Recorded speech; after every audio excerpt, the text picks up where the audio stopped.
Hello everybody, James here. Storytime with Dutch Mantell, episode 54. I even remember the number this time, Dutch. And before we get into the main meat of the things, 54 indeed it is, we'll do some very quick plugs, and then we were going to talk about everything that's happened this week. Let me tell you. Everything. Goodness we got me. a lot to talk. We got a lot to talk about this week. Well, do you know what? It was actually going to be fan questions this week, and then with the Iron Sheik, and then Drak Side of the Ring, and then Stan Lane. And stuff like that. We've got so much to go through, but first we'll go through the plugs. We'll do the books first. I have two, of course. Dwayne "The Rock" Johnson, the People's Champion, A Fine Tone, written by yours truly. Owen Hart, King of Pranks, also written by me. Two fine biographies. And Dutch has two books as well, Tales from a Dirt Road and The World According to Dutch. They're all four are available on Amazon, or if you want Dutch's book signed, you go to Dirty Dutch Mantell with 2 L's at gmail.com and you make your request there. We also have T-shirts that seem to be doing okay. And yeah, show those T-shirts. One, You People Mean Nothing to Me, the Continental Classic. And our new one, not at all inspired by Daniel Bryan's Respect the Beard T-shirt. It is, of course, Respect the Stache as well. And if you want either of those, yes, and how can you not respect? How can you not bask in awe? You know how long I've been growing this mustache? I was going to ask you when the last time you were clean shaven was. Oh, my God. I think it was back during the Civil War. I was clean shaven probably in the early 70s. Let me say that. Did they allow facial hair? I suspect they did when you were with the army. No. Really? Not even. You could have a little mustache. That looks so stupid.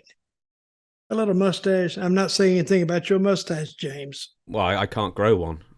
But you couldn't have it. No, they would make you shave. Make you wished you to shaven. Even when you were stationed over in Vietnam, basic training is one thing, but even when you were stationed over there, they wouldn't have it. Well, it's according to how long you were out.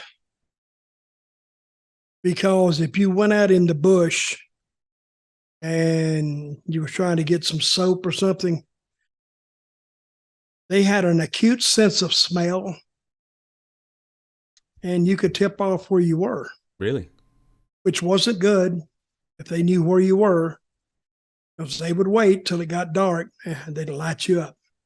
Jeez. That's why you had to keep moving.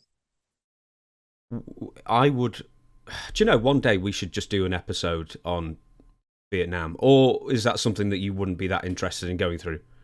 Well, I don't talk about it a lot. It was a period of my life that I'm glad I got through it. And I had some friends that didn't get through it. And very seldom do I ever talk about it. Mm-hmm. Very seldom. Well, and I don't think it'd probably be a good topic for fans, but for me, I wouldn't be comfortable talking about it. No. Okay, then. That's absolutely fine. We will not talk about it, and in fact, we will talk about the wrestling news. The wrestling news. Something we can have a lot of fun with. And you told me about this a few days ago, Dutch. Stan Lane. It's like the old Jerry Springer shows, if you remember those. He's taken the paternity test, and he is not the father. Let me read you this. This is a write-up from the Independent newspaper. Stan Lane, 69, very appropriate age for Stan, was accused by the Colorado Republican's mother, Shawn Roberts Bentz. Now, Colorado Congresswoman Lauren Boebert is apparently or accused of being the daughter of Stan Lane. Now, the mother, decades ago, accused Stan Lane of fathering the child while he was working for Championship Wrestling in Florida. He submitted to a court-ordered DNA paternity test in the 80s to settle a child support dispute, which found that he and the 36-year-old lawmaker were not related. However, doubts persisted after a lab technician who took Mr. Lane's DNA was later convicted of taking a bribe to switch samples in a separate case. In May, Mr. Lane and Ms. Boebert agreed to submit their DNA for testing, which proved that they are not father and daughter. And in a statement, Ms. Boebert agreed that the matter was closed, joking, "The Toby Keith song, 'Who's Your Daddy?' hits a bit differently now."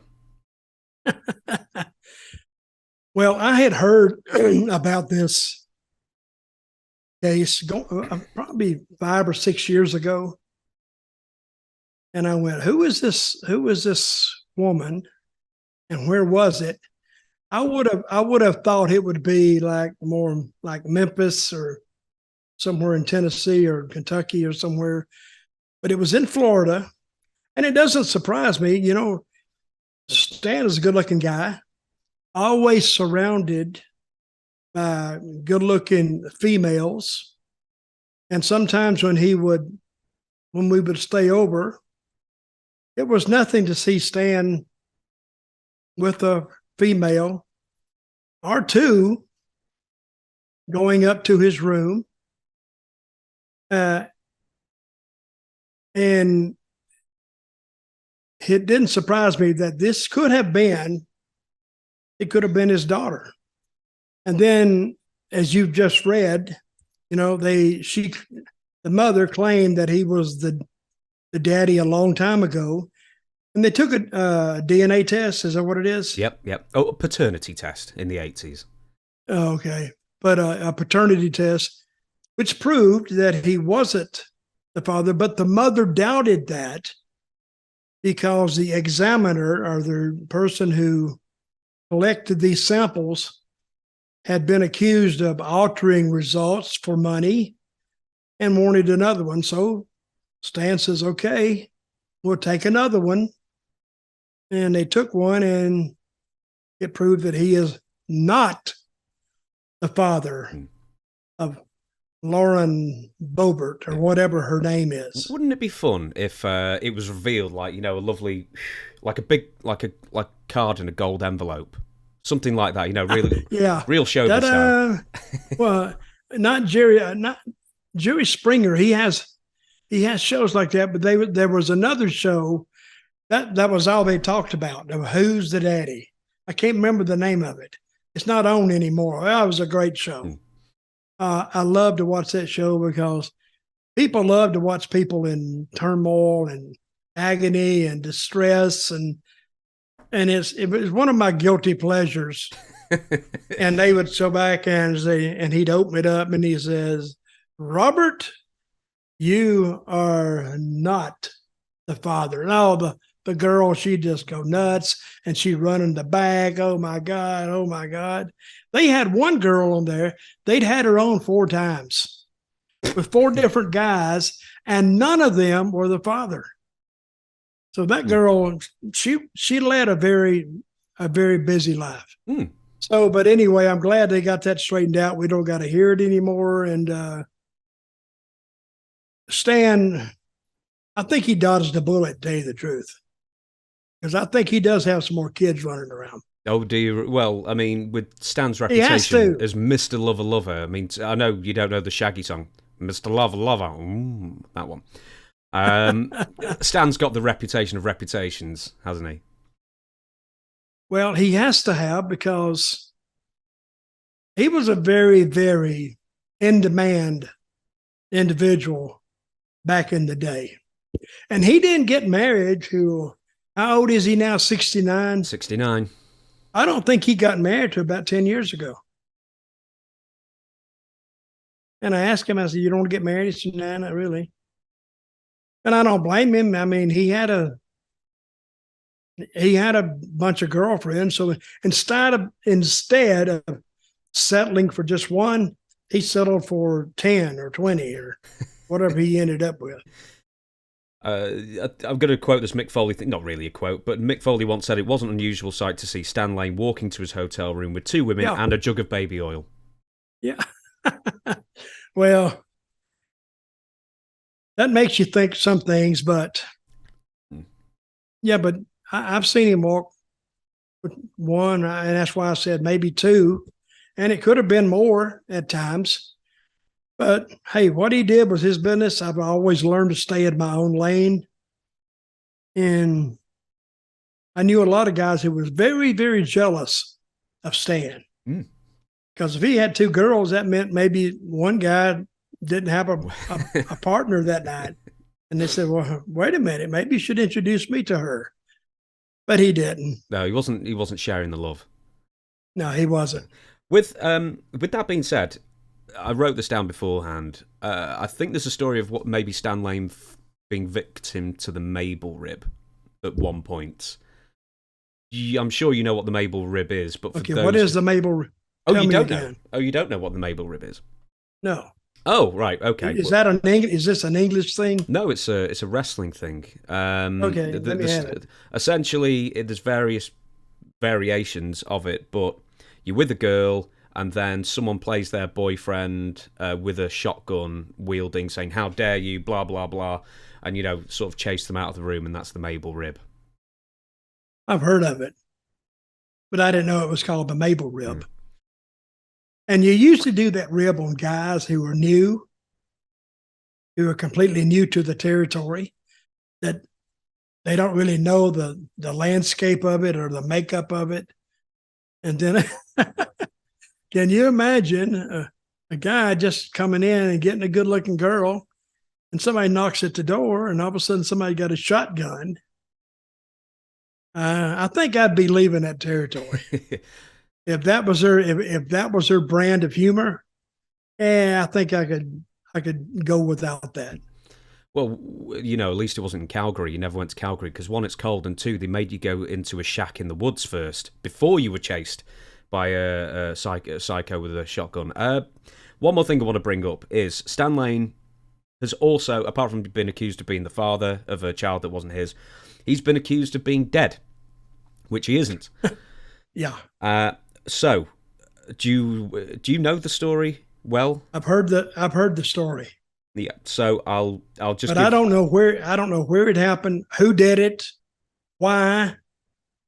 I've just heard about it. I'll give you the very short version. So the people, the fans that are listening, they're hearing this the same time I am. So it is a very good story where a man died and had been claiming he was Stan Lane since like 1983. He goes up to a girl and introduces himself as Stan Lane. They get married. I think they probably may have even had kids. Just kept telling her that he was Stan Lane. And then when this fella died, claiming he was Stan Lane, and keep in mind also that Stan Lane was on TV for years. I think this was in like the Memphis or Tennessee area, so it's not like he wasn't on TV. This guy didn't even particularly look like Stan Lane. But apparently, supposedly hoodwinked. And, they may have been selling merchandise over the years and that kind of thing. And when this fella died... was he even a wrestler? No. No? Just a man pretending to be Stan Lane. Just a guy. Just a guy. And he dies. Everyone calls real Stan Lane up saying, checking that he has died. And when he answers, it's like, no, I've definitely not. And then Stan Lane calls the widow and says, you do realise that I'm Stan Lane and the guy you were married to wasn't. She claims that the guy who died, her husband, was Stan Lane. The whole thing is that at fake Stan Lane's funeral, they were selling merchandise of the real Stan Lane. Was Kenny Bolin there? Kenny Bolin may have got the corpse of fake Stan Lane signed. He would take it on tour. Is what he would do. He'd take it around, and he'd go about 6 cities the next week and sell the merchandise, and he'd move on. Yeah, I'd heard that story, and people are so gullible. They will believe anything. Now, he didn't go Stan Lane. I think that was his real name. Yeah. I said Stanfield, not instead of Stanfield. I used to call him Stanfield because he made the mistake one time of telling me his name, and I went, Stanfield. Now, how many times in your life do you meet someone named Stanfield? Not often. 0 for me. And I used to say, Stanfield. He'd say, stop it. But Stan, he was a good guy and hilarious. Funny guy. And he could do impressions, and he was a good guy to travel with. Does he do podcasts? Does he? I don't know. I've never heard him. He may have done like 1 or 2 interviews ever.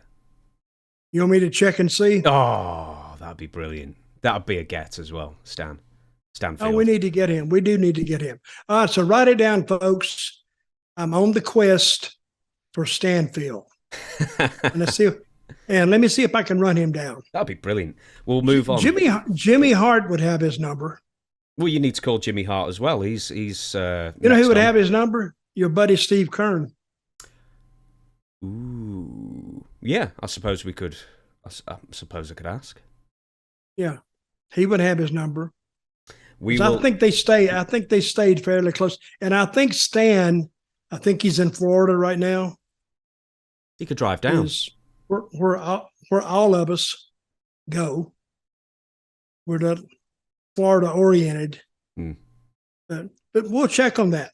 Speaking of which, I interviewed Stevie Richards. Hello, Stevie. He's an avid watcher of Storytime with Dutch Mantell. And I was expecting him to say, where are you living now? And was expecting him to say Philly or wherever. He goes, no, I'm in Florida. Everyone's in Florida. Just if on a map, wrestlers just seem to just fall. They just drop in Florida. Now, I came down here because my daughter came down here. Otherwise, I'd probably still be in Tennessee. But I wanted to, and if I didn't come down here with my daughter, I probably wouldn't even know my granddaughter. So I came down here to be close to my daughter and my granddaughter, and I enjoy it. I really like Florida. Yeah, the weather's better, so I hear. We are going to move on. And Ava Raine, if that name isn't that familiar to you, maybe Simone Johnson might be, the daughter of Dwayne "The Rock" Johnson. Now, on Tuesday on NXT, you know where I'm going with this, she had her second televised match. Now, she was very much hidden. Now, tell everybody who this Ava Raine is. No, she is the daughter. I think she may be the eldest daughter of Dwayne Johnson, The Rock. She actually signed with WWE back in 2020. Then she ended up having 2 knee surgeries. And then it was announced publicly that her new name would be Ava Raine, because apparently you can't, even The Rock's daughter can't have her own name, in October 2022. So I'm assuming... She could be, wait a minute, she could be the Rockette. Yeah, from New York. Yeah. And go out there and do like a Broadway, the Rockettes, they're out dancing. Where is it? Music City. Isn't that Broadway kind of affair? Yeah, it is. Where they do that. Well, the Rockettes and King Kong. Or might be confusing that with the Simpsons parody. I don't know. Sorry. Oh. Excuse me, my coughing. She was on TV. She did a second televised wrestling match. She was part of a 6-person tag team, and she was saved till the end. She was only in there for, a minute and a half? She's been training for the best part of a year. What did you think of her performance? Well, this is a project that could very well backfire into WWE's face. By her being the biological daughter of Dwayne Johnson, she's expected to have certain athletic talents that she just doesn't have. This is no knock on her, but she's been training for a solid year. Getting towards there, at least 9 months. Over 9 months, 9 months. And she had her knee surgeries before she started training the last run. So we can't even blame it on the knee surgeries, but she's very, very green. And again, this is no knock on her. She is learning, and in her own head, she may say, she knows a certain level of expertise is expected of her, and she knows she's not there. But what I'm saying is, when she gets in the ring, and I would say she's at least another 18 months, 2 years away from even being considered of being brought up to the regular roster. And once she gets there now, once you get there, you say, oh, well, I made it. No, you haven't made it. You temporarily made it, but now you've got all this body of work ahead of you. And you're going to be judged every time out on your adequacy to even be in a ring. So I wish her luck. I don't particularly like her name, Ava Raine. I don't know. Stinks, doesn't it? Stinks. I don't think it sounds that good. It may have been Ava Stinks. Might be a better name for her. But And I think Rock wouldn't allow her to be on TV right now because it reflects poorly on him and the family. So we'll see where this goes. She's had 2 matches, and I would like to say what I would do with her is take her somewhere where nobody knows who she is and just let her wrestle 3 or 4 days a week under a mask if I had to, just to keep people from, zeroing in on her and, really messing up her head a little bit.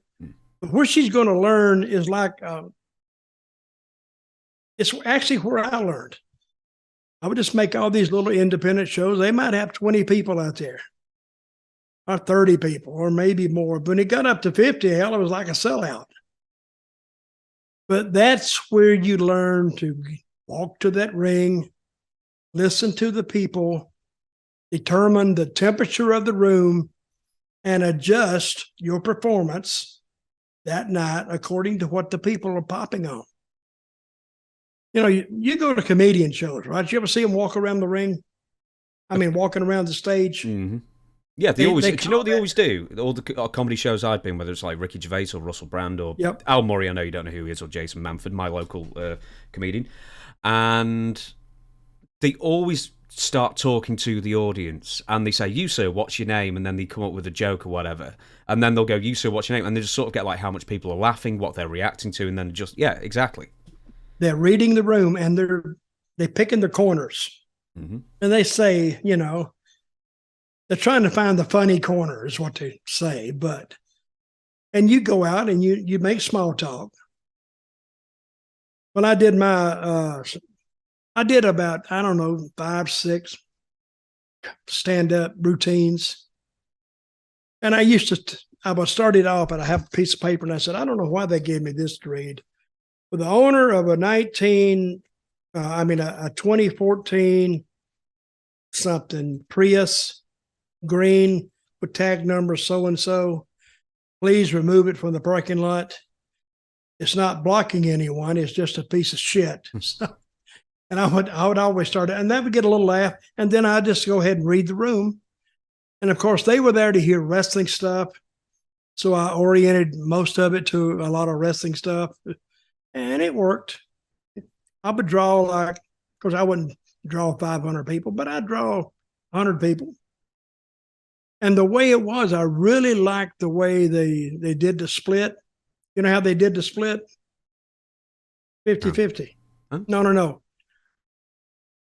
Some of them did 90-10. I'd take 90 and they'd take 10. That's a great deal. Or 80-20. I'd go for that deal. And I'd stay out there. They want you out there about 45 minutes, 50 minutes. I'd go out there and I'd get to talking to them. They'd get to talking back. We'd have this conversation going back and forth. I'd go an hour and a half, and the guy'd be in the back said, cut it. We got to sell some drinks, you stupid bastard. And then I'd get out of there. But I enjoyed it. And I may start those back probably next summer or this summer, and let's see where it leads to. Definitely. I'd go to that. I need an excuse you to would get out not. of this country. I would. I'd have you thrown out. No, you wouldn't. I'd be under a hood and I'd be Ava Raine. I'd say that was my name. You'd be a heckler. I'd be a stage invader. I will make mention of this, right? I'm sure people will give me a couple more examples, but I mean, how long has the Performance Center been open? Like 2012 or something like that? Over 10 years. I'm gonna give you this, right? So I think it's been open 20 years. No. With I think 2012 was Performance Center. Yeah, the new one. But they had one before that. They had several. That was Florida Championship Wrestling, and then before that was OVW and Heartland and everything else. But if we just take the Performance Center, so if we don't include like wrestlers from the NXT game show, if we don't include Florida Championship Wrestling with Dr. Tom, or anyone who had considerable indie experience beforehand, who really is the Performance Center churned out who was an actual star? There was Sasha Banks, maybe Charlotte Flair, Bronson Rex, Steiner, maybe a couple of others. But it's been over 10 years. They invest so much and they get so little out of it. I don't get it. This is where Vince screwed things up. When they had territories, they developed your talent. But when he started running all the territories out of business. One sec, someone's at my door. Sorry, I just had to run away there. So I'm recording. I just had to run away there because there was a parcel at the door. So sorry, this is where you blame Vince McMahon for killing the territory system. Well, not necessarily Vince directly, because I think he gets a lot of flack. That's not necessary. See, when he had the territories, he had a place to develop talent. When he had Florida, that's where he picked up Dusty Rhodes, and he picked up a lot of talent out of Florida and WCW too. Mm-hmm. And of course, you had Barry Windham. He picked him up, and the Russian Nikita Koloff, WCW picked him up because that's where he got his seasoning under Dusty, which was a great place to learn to wrestle. And Dusty would watch you every night. And the fans in Florida were they were really, really good.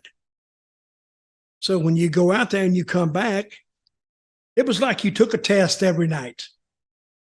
Even when I was there, nobody took me under their wing, so to speak, but I would go out there. And this is when my education in professional wrestling started. We would drive to Miami, which was close to 300 miles.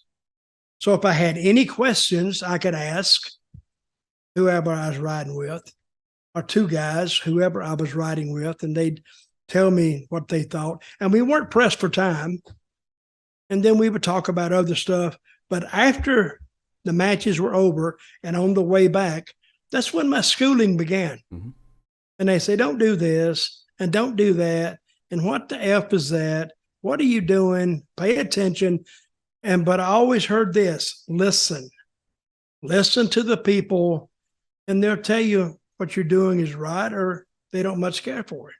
So, but Vince, when he started running Texas and run the Texas promotion out of business.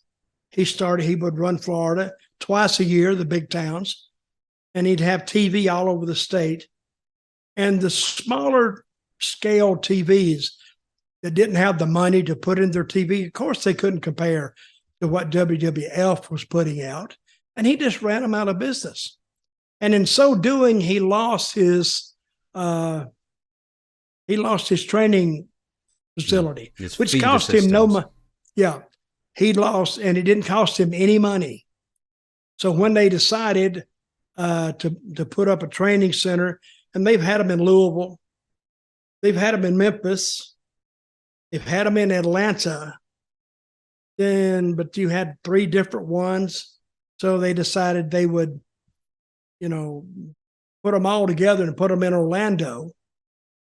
But if you look at what they produced, they've really not produced that much. Mm-hmm. I mean, these guys go every day. And to me, that's the way to get burnt out on wrestling, is train every day. Because you're not training in front of people, you're training in front of other students. Of course, they're not going to react to what you're doing because they're in competition with you. But I think the best thing they can do is, I don't know. I don't much like what do they call that? What center? The Performance Center. Performance Center. They have put nobody out of there. I guess they put the Shield out. They put out that was Florida. That was Florida Championship Wrestling before NXT or before the Performance Center. It was kind of the same thing. But the newest iteration of the training center, it's produced nothing. We talked about this, I think, last week, 2 weeks ago. The best one they could bring out of there is Dexter Lumis, because he has a character that's fully fed by fans because he doesn't talk that much, if at all. And he's a fan invention. But back to Ava Raine, she needs a lot of work. Yeah. Well, I mean, we could critique I just want to say this very quickly, and then we'll move on to the Iron Sheik. But when me and my friends, when we were 12, when we were doing body slams, we'd do it the same way. We'd sort of like, instead of going for the body slam, first we'd get the arm, and then we'd put it over our shoulder, and then like that. And it's... Anyway, so there we go. That's what I was going to say. We're going to move on. Was that it? That was it. Because, well, no one professional does a body slam like that. You just slam them. but like when you're a kid doing it and trying to imitate it, you do it like in an 8-stage process, like grab arm, post off my knee. How many times do you think somebody broke their arm, broke their leg, broke their neck or shoulder trying to do a wrestling move in the bedroom? I bet more than what you hear. A lot more than what you hear. But you know, when the WWF was getting really popular, then all of a sudden, you know, some kid broke his neck because his bigger brother tried to do a pile drive on him, that kind of thing. Those stories started coming out when the WWF clearly had a lot of money. Oh, yeah. What are we talking about now? Iron Sheik. Oh, yeah. So, for many my friend. Well, I was actually going to ask, because I know you shared some time in Memphis with him. We will get that to that in a minute. Let me just sort of say, I'm really going to struggle with his real name here. So for many who know the story of Hussein Khosrow Al-Vaziri, a.k.a. the Iron Sheik, it's amazing that he actually got to 81 or 80 or 84 or 83. All these different ages have been attributed to the Iron Sheik. Many struggles with the substances, A to the Z, brother. But for decades after coming to America and taking to heart American freedom. But having said that, he made a very old age for what, quite frankly, people were expecting him to, and he's had a very, very hard life as well. The life of a wrestler is not easy, and his life back in Iran apparently was not very easy at all either. So anyone who's paid tribute to the Iron Sheik, including Dwayne "The Rock" Johnson on Instagram, who shared some excellent advice from Sheiky. When you get to the locker room, sit down and shut up and listen. Then you will find out who are the good people and who are the jabronis. Well, that is good advice. I don't know where I first met Sheiky Baby, but I was with him in Memphis. I had a few matches with him in Puerto Rico on big shows that I would fly in for, and he would fly in for too. And easy to work with. And I always got along with Sheik. I always made it a point to get along with guys that could stretch me, that could beat the shit out of me. I always made it a point to get along with these guys. And then I was with them in WCW, and there was a story I was going to tell if I can remember it. Oh, you've heard the story. He took the drug test in WWE and WWF. Go on. And Vince came up to him. He said, "Well, pal, you took the drug test." "Oh, yeah.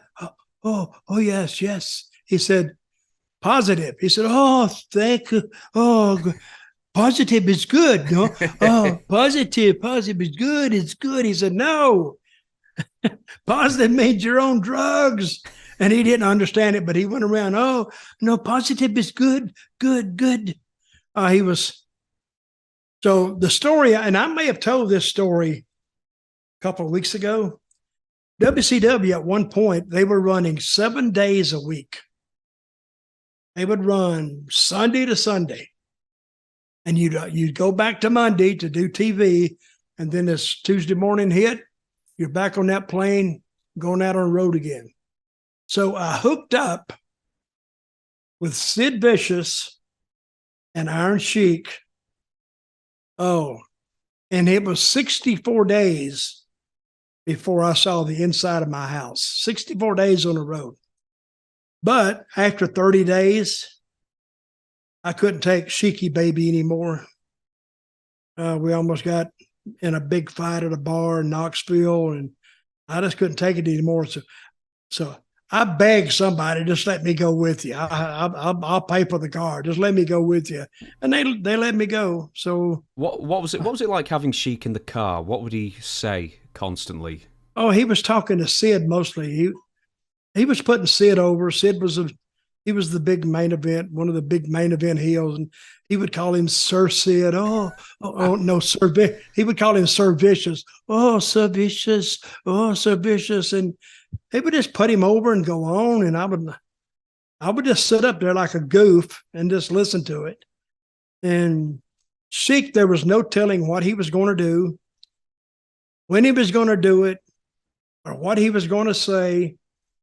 And he went to a bar one night, and he was mad at Terry Taylor for something.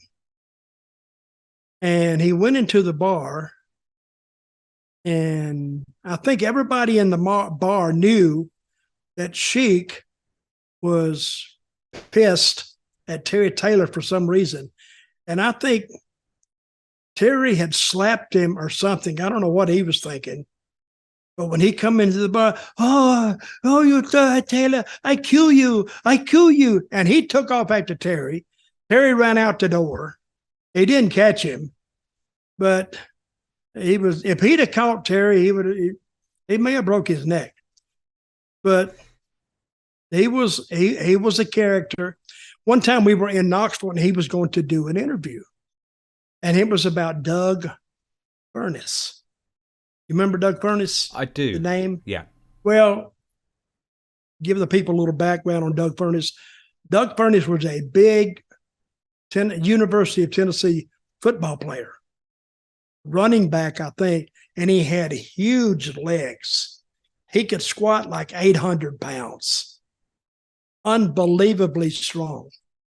So they wanted him to go to the ring and cut an interview on Furnas before the match. And I swear, I don't know how in the fuck I got excuse the language, folks. I don't know how in the hell I got involved in coaching Sheik in doing this interview. So he said, oh, okay. What they say? You say, okay, start off with this. Doug Furnas, you say his name. He said, okay. I start. Doug Fuckness. No, don't say that. Doug Furnas. Oh yes. Doug Fuckness. And I couldn't get him to say Doug Furnas. It was Doug Fuckness every time. And I went, oh my God. And finally I got him to where he could get the R out. Doug Furnas. Good. We practiced 3 or 4 times, and he went to the ring.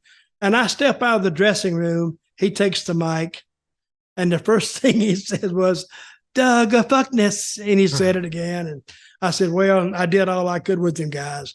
I don't know what to tell you. So, but the Sheik, when I first met him, then I heard his background. He was a bodyguard for the Shah of Iran. He was. Did he have the hair still when you first met him? Did he have hair? I don't think so. And if he did, it was, I can't remember. But I worked with him, like I said, in Puerto Rico one time. And we got in the ring, and it was a sellout. It was like 16,000, 17,000 people in a baseball stadium. And they were live. And here comes Sheik waving at an Iranian flag. And, in Puerto Rico, there's only one flag, and it's not the American flag.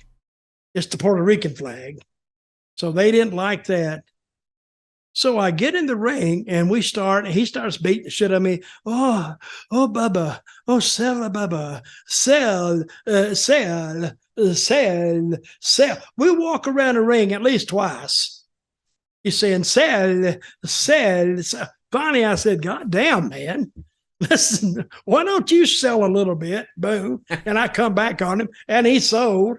But I was selling for as long as he told me to sell. To finally, I said, hell, I can't do no more. People they're looking at me now like, well, you dumb bastard, why'd you get in the ring if he's going to beat your ass that way? and I started to come back on him, and I forgot what the finish was. I think it was a double DQ or something. In Puerto Rico, they had a lot of DQs because it was easy to do, especially on big shows, because they didn't want to bring somebody in and then beat them, and because they may want to bring them back. And I kind of understood that. But he was a different person. And then if you were in the dressing room with the Sheik, say you was in there an hour before, which is standard protocol. You show up in the dressing room an hour before your match. It gives you an hour to warm up and get dressed. Well, he'd get dressed and he'd start working out. And he'd start doing squats. And he'd probably do, I never asked him, but I heard he did 500 squats before he would go to the ring. Then I don't know if this was before the match or after. I think I've seen him do this after the match too. He would come back, and you know those clubs he had? The Persian clubs. He would work out with them for 30 minutes, and then he'd go take a shower, and he was ready to go. But I wouldn't say he was barbell strong. He was tendon strong. You know, when you wave that around your head like that, that's very difficult to do. And it's a good way to yank your shoulder out of socket, sprain your wrist, your elbow. And they're pretty heavy. They weigh, I don't know what they weigh, but 30 or 40 pounds. But when you get it up here and you get it going one way, you're going to be pretty strong to control that. Did you try one? You must have tried it once, just out of curiosity. Well, I gave it a severe visual inspection. That's what I looked at it. I went, maybe I don't want to go there. But I did pick it up one time. It was fairly heavy. We'll go through a bit more Iron Sheik stuff. So, as you said, he's one of the many bodyguards of the Shah of Iran in the 1960s. He was an Olympic quality wrestler from an Olympic quality wrestling nation. Iran's big in amateur wrestling, I believe, anyway. But he didn't make it into the games. I believe he lost a qualifying match, and that's why he wasn't on the team. Although he has told people, or he did tell people at one point, that he won a gold medal at the Olympics, but this was before probably the internet. He escaped to the US. He debuted. He told me that. Oh, he told you he was a gold medalist? Yeah, and I said, hey, great. I wasn't going to disagree with him. but this was in the days before Google, and you couldn't go, did the Iron Sheik win a gold medal? Well, if you had it now, you show the Sheik, not only would he whip your ass, he'd break your phone too. He just didn't accept that. He escaped to the US and debuted in the AWA, where he was trained by Vern Gagne, Billy Robinson, and I've always got to mention him, very occasionally, Don Morocco as well, but he was the trainer who took it easy on them. In the legendary class of 1971 with Ric Flair, Ken Patera, Jim Brunzell, and also Greg Gagne was there. At this time, he didn't smoke Let me ask you a question. Yes. Training at Vern's. This is what Ric Flair said one time. He said they would start, this is some ungodly routine. First floor, back down, with somebody on your shoulders. Second floor, back down. Up a set of stairs. On your back. Third floor, back down. Fourth, fifth, sixth. I think it had 7 floors. 7 floors. And back down. Do you believe that? Everyone says the same thing. Ricky Steamboat said he was trained the same. They said also, I think they did the fireman's carry with someone else, and then they fireman carry you all the way up and all the way down. And then you'd have to wheelbarrow them. You know, like grab the legs and let them walk on their hands. Wheelbarrow them up and down 7 flights or whatever as well. And then you'd go for a run on the beach. And then you'd train wrestling in a barn in the middle of winter in Minnesota. So you'd be training with woolly hats on and coats. You would go to the beach in the winter. And run. Maybe not a beach, sorry. Like it must be like on the lake edge or something like lake? That. Sorry, yeah. I have trouble believing that. And the wheelbarrow too. But everyone says the same thing. Everyone's said that I think Ricky said he lost 40 pounds or something crazy like that working out there. So he was like a really fit, massive looking 225. And by the time he was 180. If they just wanted to lose weight, they could have come to Tennessee and forget the training, just make the towns. And just not get paid. yeah, just not get paid. And maybe eat a biscuit every morning. That was the food for the day. Let me, I've asked you, or you've actually answered quite a few of these. Let me just talk to you about Memphis in 1982 when the Sheik was there. He would mostly defeat lower level names, but he'd be beaten by Ron Bass in a bull rope match. Jerry Lawler a couple of times, as I'm sure, no one's surprised. He was part of Jimmy Hart's army. Jerry Lawler, and this is a fun fact, actually drew the Ayatollah on the Iranian flag that Sheiky would use for almost the rest of his career. With the Sheik, well, the Iron Sheik, how hated was he in Memphis compared to the other bad guys in the territory? Well, this was back in the days where the heels had heat. No. It was very easy to get heat on him. See, when he would go out on Memphis TV with that live crowd, that's where your interviews really work. Because you have instant feedback from the crowd. They're only like 25 feet from you. So when you say something, you didn't need a mic. They could hear you. And you could tell how they would react. Oh, he had heat. But just walking out there, but he had heat. He would have had heat anyway because you could tell he wasn't from the United States. And he was waving a flag. You could tell that he wasn't local. But then he walked out there with Jimmy Hart. And Jimmy Hart was a heat magnet. So just fish in a barrel. Fish in a barrel, isn't it? It just you'd already be hated anyway. Then you put him with Jimmy Hart. I mean, how could you not? Yeah, and he did have heat. But the Sheik style was not high spot, high spot, high spot, high spot. It was he would beat your ass up and he'd make the people wait for the comeback, and when it came, they were ready for it. So it was like, paint by the numbers. It wasn't so hard back in those days. The young group, this young generation, they made it harder than what it really needs to be, I think. Some of their stuff is beautiful, but to me, it's like a tumbling class. And I'm sure they'll hear this. And they might come back, shut up, Dutch, you bastard, you can. But you want results. And it's just a different way to write results. It's like you sing a country song, you sing a rock song. They still may sell 1 million records. It's just a different style that you employ. I feel so sorry for the likes of Billy Gunn and Arn Anderson and those in AEW, because they must be tearing. If they've got hair, they'll be tearing it out every single match. It's like, don't do that, Well, this is the problem they're running into. I've said this my whole career. A lot of new guys go out there and they don't work for the crowd. They don't work for the people that have bought the tickets. They don't work for the fans.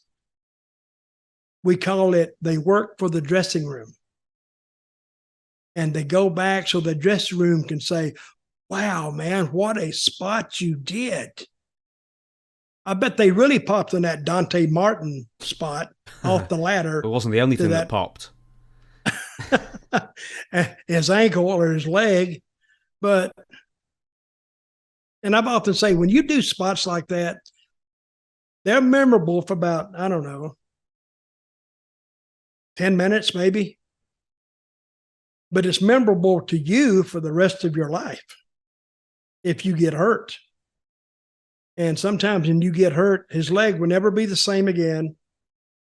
And he could have killed himself doing that. And it is really with that AEW bunch, some of the stuff they do is, it's unbelievable.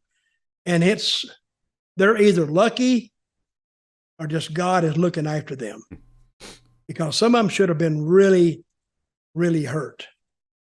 But I will say this, I won't take anything back from them attempting it. They still attempt it. but I think they should choose their spots more wisely. Mm-hmm. We will go back onto the Sheik. I've got quite a few things here for you to comment on. I'm going to talk to you about Bob Backlund briefly as well. So, Iron Sheik is probably his most famous win, of course, is winning the WWF title. Now, I didn't realise the backstory to this, because for starters, Bob Backlund had actually already beaten Sheik about a month earlier in the Philadelphia Spectrum. But then they ran a story on television where... But it doesn't count unless it happens on TV. It was recorded, I think. If it was in the Spectrum, there's probably recording of it at the time. But it may have been recorded. Yeah. But was it played back? Good question. If it was, it would have only been for the local market. I bet it's somewhere if they showed it at all. I'd love to see it. Anyway, Sheik gets beaten, but then they do something on TV where, as you said before, with the Persian clubs, Sheik challenges Bob to do the Persian clubs, and he struggles a couple of times. Then he eventually starts doing it, and then Sheik gets annoyed and attacks him. Now, the story goes is what should have happened was Bob should have fallen down, and the club land on his neck. What in actuality happened was Bob forgot, dropped the clubs onto the floor, and then he fell onto the floor after being attacked, and then he crawled under one of the clubs, put it on his neck, and started going, ah! Like that. But for some reason, people didn't really care. I'm getting a little bit off topic here, but I was in Florida with Bob Backlund, and I bet I had at least 100 matches with him. Really? Oh, yeah. Basically, they should have just let me train him, because we had great matches, and we worked from Miami to Jacksonville to Fort Myers to Tampa to Orlando and all the little spot shows and around. So when he got to WWE, he was the All-American. What was Bob Backlund before Hogan? Hogan was the All-American, right? I think Bob Backlund was pretty much the All-American boy champion kind of thing as well. It was basically the same thing. We were in a military engagement, I think, with Iran at the time, I think. And there was a lot of heat between Iran and the U.S. Yeah. And they told a story with Backlund and the Sheik, and where Backlund beat him, it kind of made Sheik, and if I remember correctly, and he had a hot run there, and finally I think Hogan came in and beat him. Yeah, so that would have been in late 83. The Iranian hostage crisis was between 79 and 81, so still fairly in people's minds. The story goes that WWF champion... Actually, I also want to say this, is that at the time when Iron Sheik beat Bob Backlund, Hulk Hogan, they knew, was coming in. Bob Backlund's popularity was waning. He'd been the champion for nearly 6 years. But also at the time, he was experiencing fan backlash because he hadn't hit the gym as much, he was slimming down, and he started wearing a singlet. And he just wasn't looking as... You know what I mean? He wasn't... The presentation wasn't there where it once had been.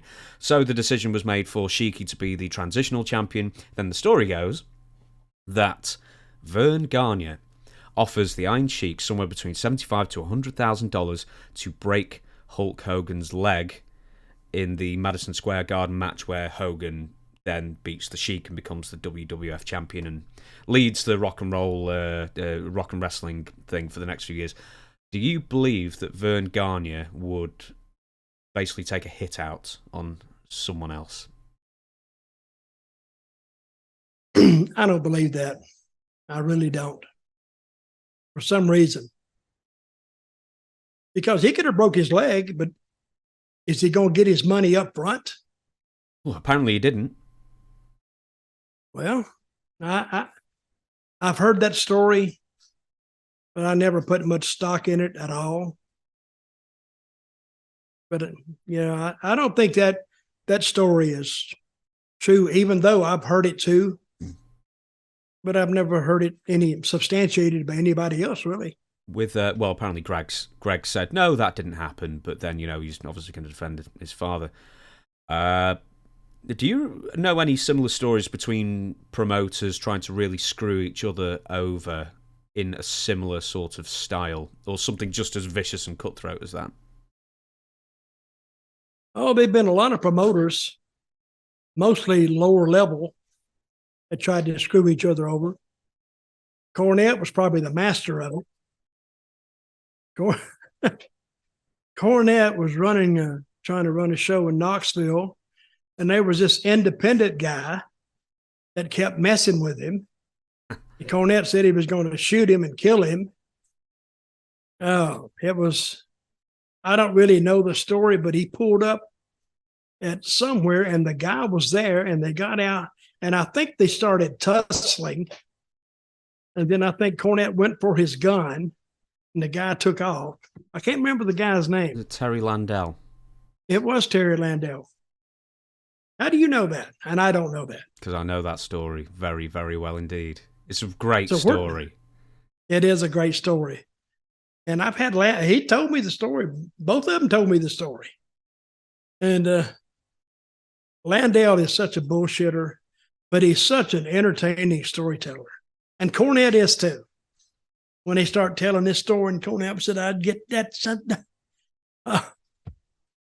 Tell me about Terry Landell, because I don't know anything really about him other than the Cornette side. Well, he was a hustler.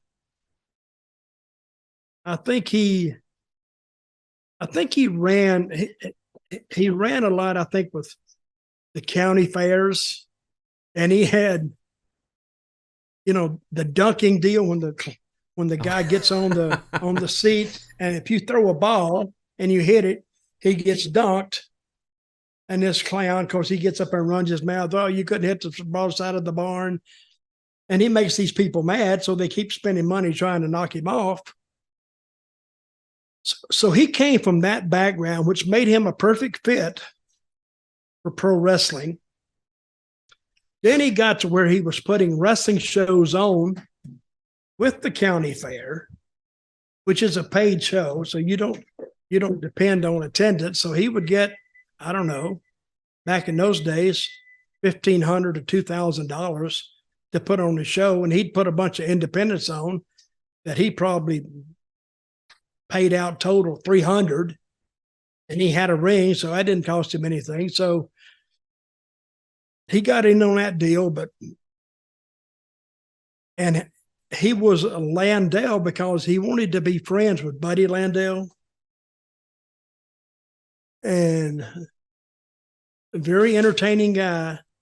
And he's still alive. He's up there in Knoxville somewhere. I'm not sure he is. I think he may have died recently, Terry Landell. No. I can check. In fact, while I check, why don't you tell me why Jim Cornette has an issue with Terry? Well, because Terry, they would fight over the same little town. They would fight over the same 100 fans. And Terry would go into a town, and Cornette had put his posters up, and Terry would take them down and just tell the guy, well, we changed the card, and he'd take that out of the window and put his in there. And then Cornette would show up, and he knew all where he put his posters up, and he would see that Terry Landell or somebody had come along behind him and had put another poster in the window, and the guy would do a lot of newspaper interviews challenging Cornette to come down there and the toughest guy and this, that, and the other. And it was a lot of stuff like that. Plus there was some stuff with doing stuff with cars, like letting all the oil out of it. And when it sat there, you crank the car up. Of course, they're going to blow the engine up real quick because there was no oil in it. And it was just things like that. They just messed with each other. And it come to the point, I think Jimmy would have shot him if it had went to push, run, get to shove. So they didn't like each other. WBIR Channel 10, 28th of February 2022 reports that Terry Landell, often referred to as the K-Town Daddy and Mr. Knoxville, died peacefully on Saturday, February 26th. He was 59 years old. So he died last year. Well, I didn't even know that.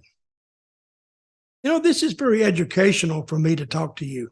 I'm surprised I knew that. I don't know why. And I didn't hear a word about it. And it would seem like I would have heard something, but I didn't. So yeah, well, there you go. On that cheery note, we'll move on. With Sheik, he was an integral part of rock and wrestling. Cyndi Lauper.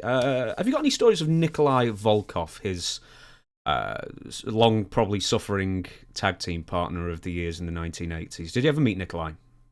I did, but I met him years before he went to WWF. Okay.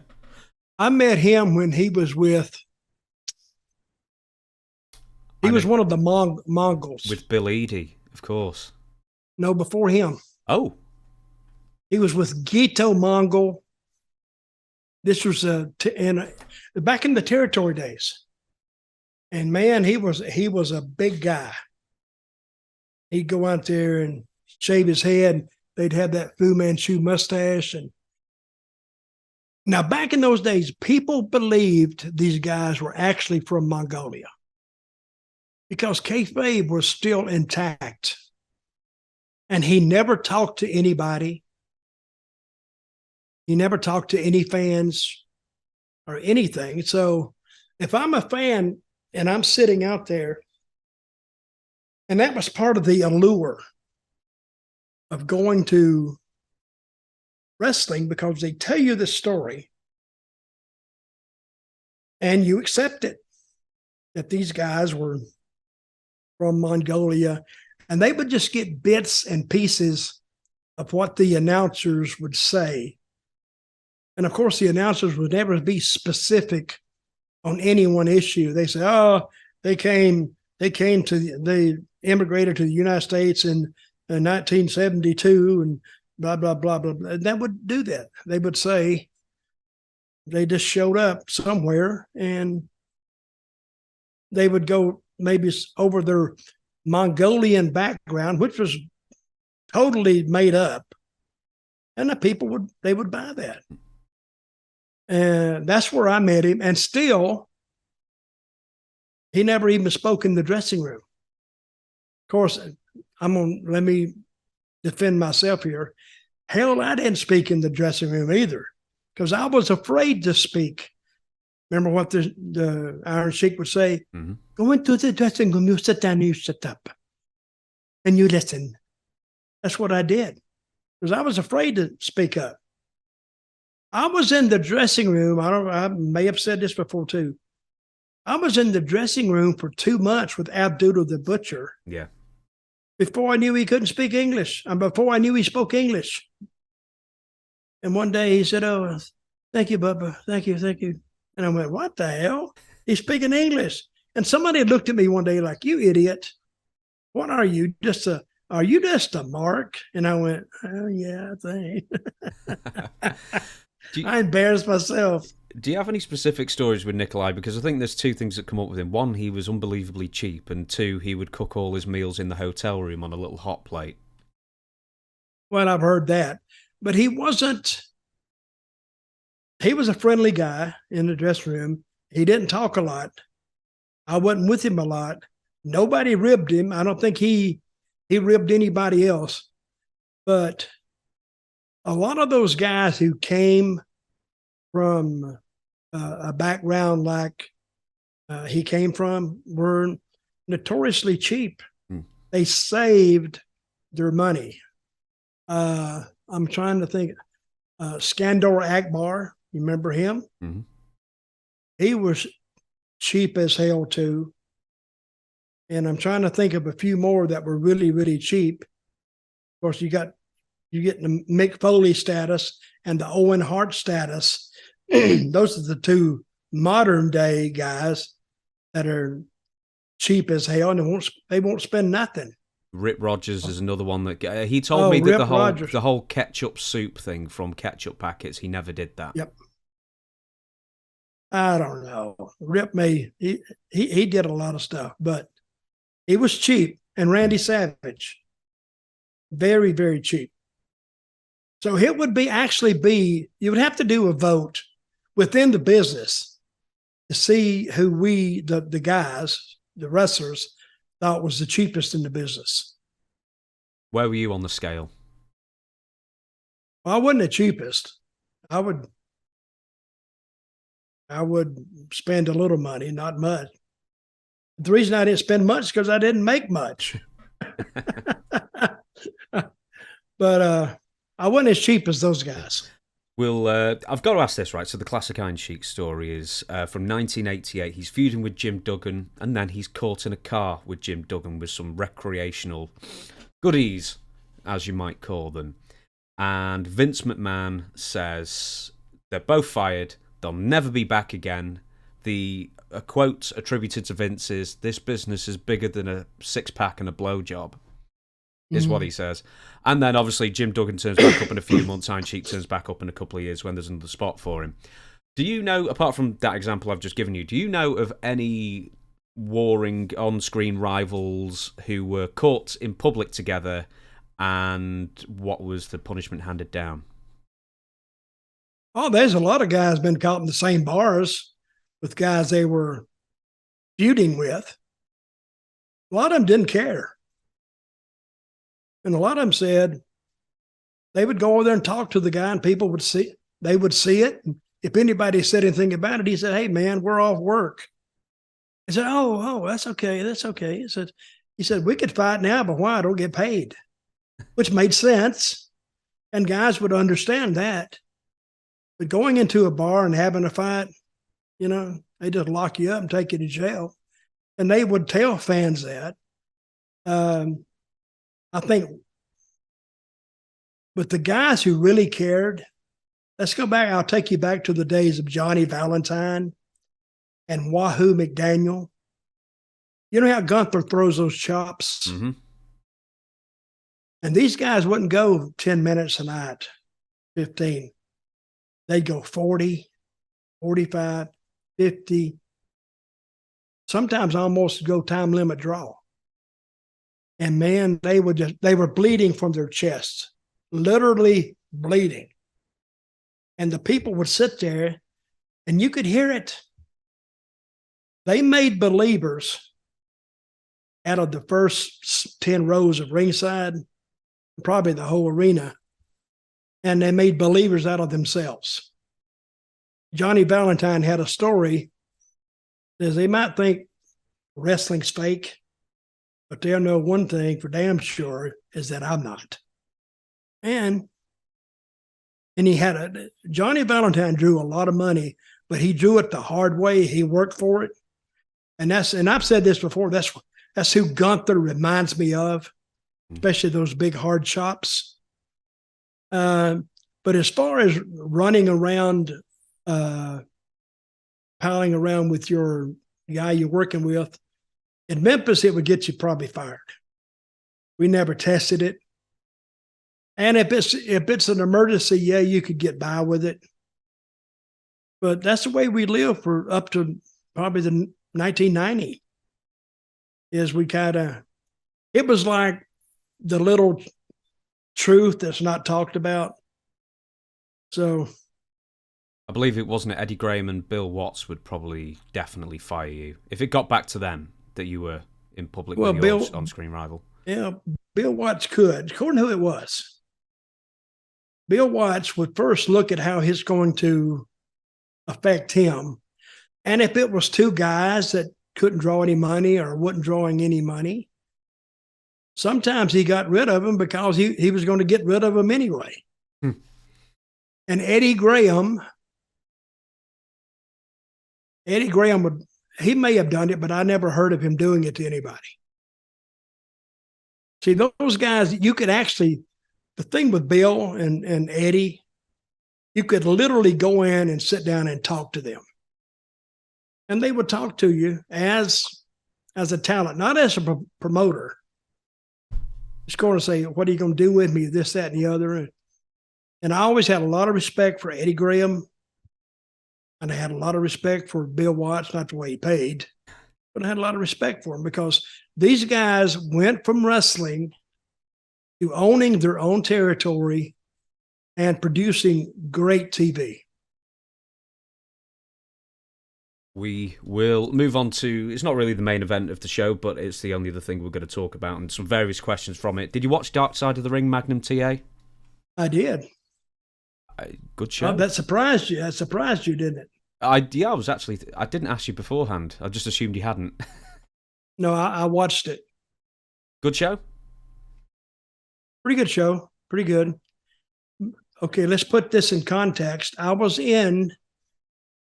was called Mid-Atlantic. I was in Mid-Atlantic territory when he had the wreck. Yeah. When Magnum had the wreck. And I heard about it, I think that same night. Somebody called me, I think it was Bobby Jaggers, because I got to look back. What night of the week was it? Ooh, it's what night? You know the date of it? I know the day. I did have the day. Bear with me. I'll tell you what. We'll come back to it because I know I've written the day somewhere. It's going to bug me. I've not written the day somewhere. I'll have to find that out. Before we get to the wreck, so we'll do it in sort of chronological order. The first thing in Drak Side brings up pretty much that he gets into the business, he being Terry Allen, Magnum TA, the future Magnum TA at this point, and Buzz Sawyer meets him. Now, in fact, you saw it, you tell us the story. Oh, Buzz was just a scam. He had a lot of guys looking for him. Undertaker being one of them. Because he would take guys' money, whatever he could get. Now, in Terry's case, Magnum's case, I think it was like $10,000. Yeah. And I'm thinking, I saw Magnum not too long ago, and he still, of course, he can't walk, but he's assisted by a motorized vehicle. It almost looks like a Segway when I was looking at it. Yeah, that's what it looks like. But he sits up high in it. So I think I saw him in Charlotte or New Jersey or somewhere. But he bought a license for him to train for $10,000. And he went and borrowed the money from his father, who says, "I believe in you, son." And Magnum was telling the story and kind of got choked up telling the story. To give somebody $10,000, because a license in those days, it's just a tax. They would just tax wrestlers for it's a revenue scheme. And licenses cost anywhere from $10 to $25. But I think he took the money and then who will be talking about, the trainer? Buzz Sawyer. Oh, Buzz took off. He went to Oregon, I read. But Magnum said, this was before he was Magnum, he tracked him down, heard about it, and found a great tracking job. Found the hotel he was in, knocked on the door, and he opened the door. And he said, "Hey, did you forget me?" And he made Buzz start training him. And I think he only trained him for like a couple of hours. That's all he had. And took a couple of bumps and a couple of slams and a couple of this. And he couldn't have learned nothing from that other than getting sore. And then I think something came open. I think it came open in Florida first. I think so, yeah. It might have been Oklahoma first. No, I think Oklahoma was a bit later. I think it may have been Florida, then Portland. Before we get off Buzz, did he work in Portland too? He did, yes. I think that was one of his first territories, maybe his second, I don't know. But before we get off Buzz, we don't really talk about Buzz very often. And before we get onto Buzz as a person, what did The Undertaker tell you about his experiences with Buzz? Because he must have talked about it. Well, he said, if you see Buzz Sawyer, tell him I'm looking for him, and when I find him, I'm going to kick the shit out of him. Unfortunately, I didn't see Buzz anywhere around. And he told me the story. He says, I think they were in Texas, I guess. and he gave Buzz some money. That's his scam. And he took off. So, and I don't know what he told Undertaker he was going to charge him. I know it was a couple thousand anyway. But he didn't even have, I don't think he had one, he may have had one session with Undertaker, and then he took off. And there's more. I know there's more, but I just hadn't heard about him yet. Yeah, there's. Are you looking up who is more? I was actually looking up how much Undertaker charged, but it's going to bug me now. Hang on, bear with me a second. Hey, folks, we I had it then. Okay. $3,500. Woo! And this was like almost 40 years ago. Yeah, about 30. What, 80? $3,500 is. Look up what is $3,500 $1980 as opposed to now. I'll bet it's like nearly 10,000. In fact, I'm going to pause. Oh, that's more than it. I bet it's 15. 50. I'm going to pause it. Okay, I've found it. It is in 1986, if that sounds about the right year. 9,000. Earlier. Oh, you think it's earlier? Well, in 1986, $9,687 worth today is 3,500 back then. So roughly about 10,000. So what would 10,000 be? Oh my God, you're gonna hang on 1 sec. I've got the calculator up still. 10,000 back then. Oh, I'm sorry. So it would have been what, 81? Whoops. For Magnum TA. So $10,000 back then would be worth today $33,373. I can't believe that you got that much money out of him. Well, like the old saying goes, how you going to keep them down on the farm after they've seen the lights of Broadway? That's an old saying. But they were big, big fans. And the Mid-Atlantic then, I think he was from Virginia. I think he was a lifeguard. I know he was a bouncer at some point. That's where Buzz met him. But yeah. And they were a lot of, Undertaker was a bouncer too.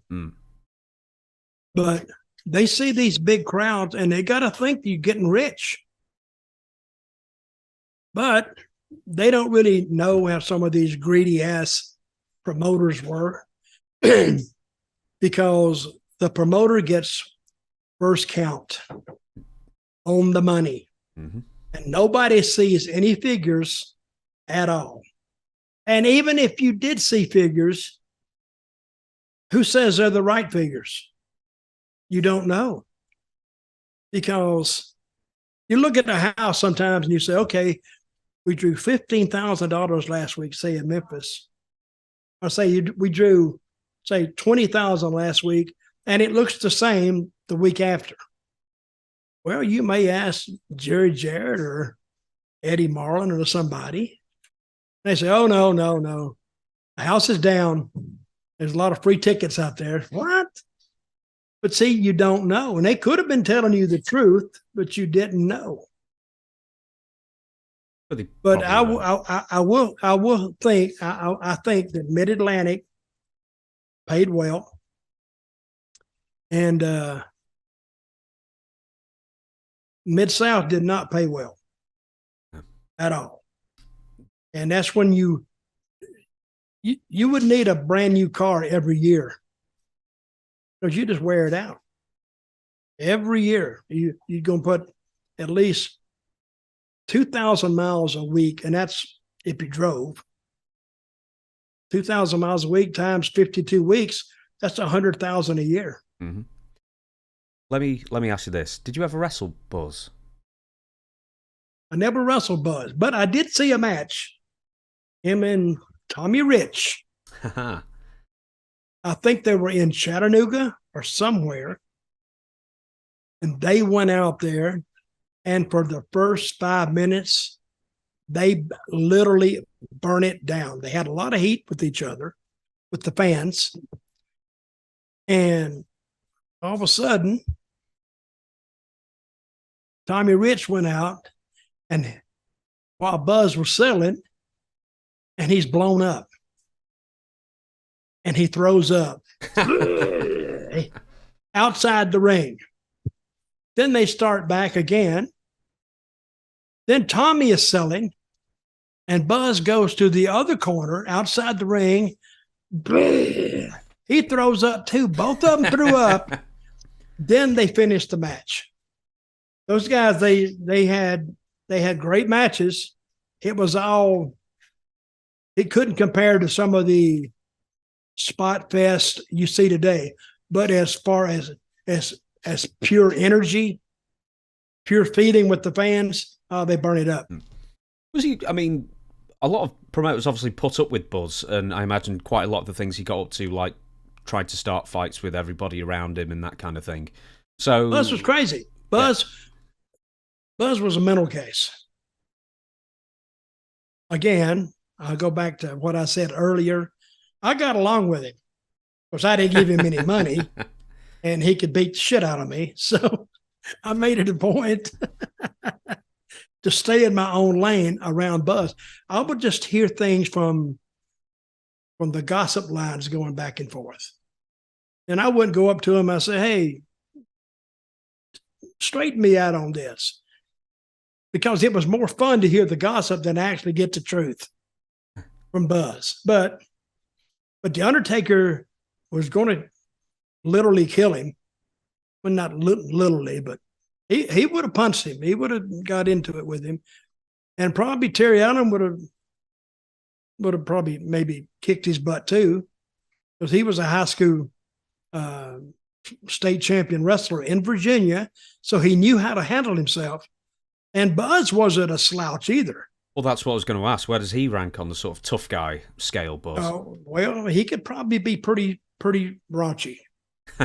Because now he had a brother. I forgot. I think his name was Brett. Brett Sawyer, yeah.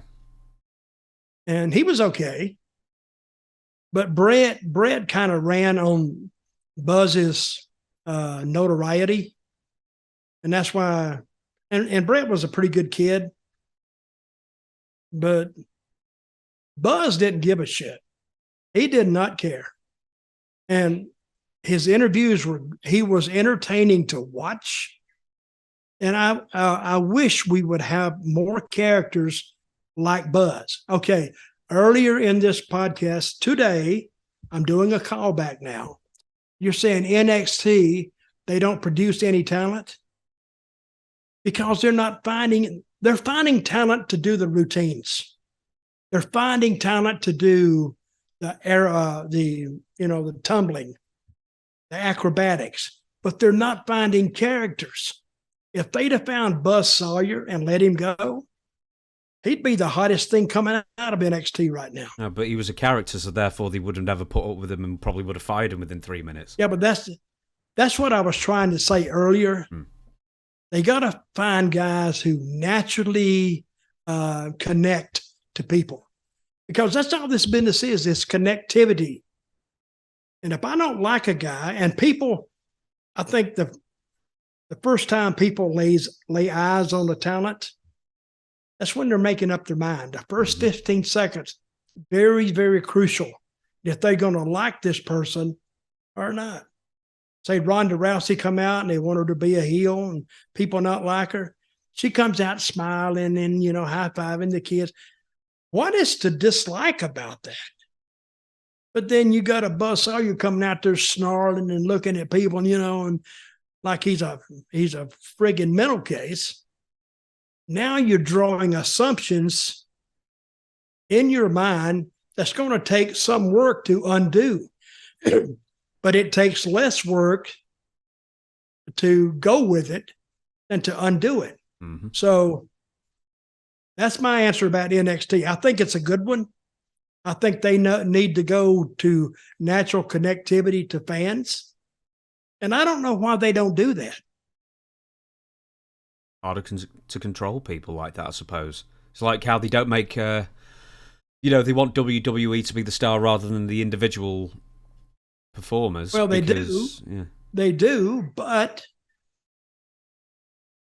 Roman Reigns outshines WWE right now. I don't think that was the intention. They always want to keep you at just a level so that WWE is all they have to put on the marquee is WWE, and then they'll announce some matches, and if they happen, they happen. If they don't, they don't, and whoever's on doesn't really affect the ticket sales.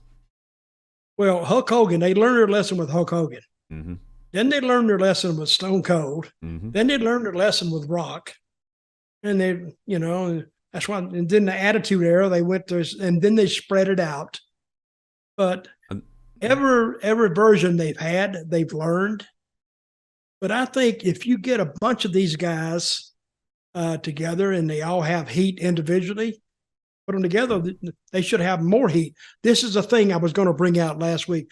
They got a lot of talent in WWE right now that is similar. Grayson Waller is similar to Austin Theory. Yes or no? And those other guys, what, pretty awesome or pretty what? What's the tag team called? Oh, I don't know. You watch it. They're pretty something. Yeah, but they're not on SmackDown. Okay. But all those guys all have the accent kind of, except for Austin Theory. Deadly. But they're pretty deadly. To me, they're pretty boring, and it's going to take a lot of work. It's going to take a lot of work to get that team over. Now, the last one I predicted was Maximum Male Models. They have more potential than Maximum Male Models, but I don't expect anything big at all out of Pretty Deadly at all, other than changing the channel. We'll find out.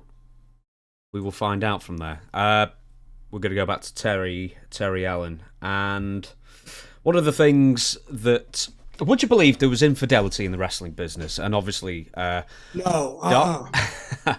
Dark Side of the Ring highlights this with Terry and his poor ex-wife, who seems so demure and just so, like... Okay, what was her name?